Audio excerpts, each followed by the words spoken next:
5ই আগস্টে যে অত্যাচার করেছে, মানুষকে গুম খুম করেছে, ওইখান থেকে এনে ওনার ঝুলন্ত ফাঁসির মধ্যে ওনারাকে ঝুলে মারুক।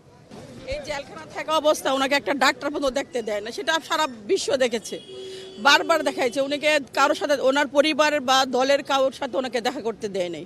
তখন এই স্বৈরাচার শেখ হাসিনা শেষ করে দিয়েছে এই দেশনেত্রী বেগম খালেদা জিয়াকে। কিন্তু ওনাকে একটাই বারবার প্রশ্ন করেছিল, আপনি দেশ ত্যাগ করেন, তাহলে আপনি ভালো দেশের বাইরে গিয়ে চিকিৎসা করতে পারবেন।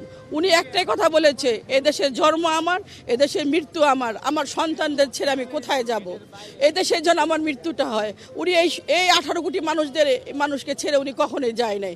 এই দেশের সন্তানদের ছেড়ে কখনো মা মাটি ছেড়ে উনি দেশের পালাই নাই।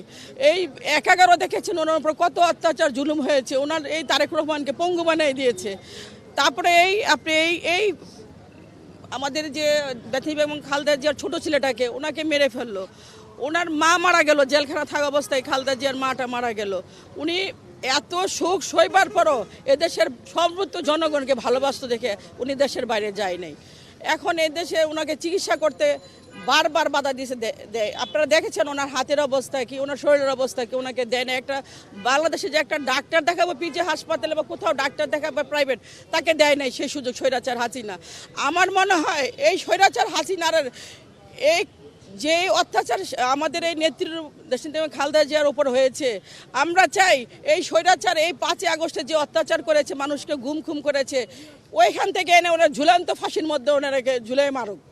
সর্বোচ্চজনক দেখুক যে আসলে কষ্টটা কি।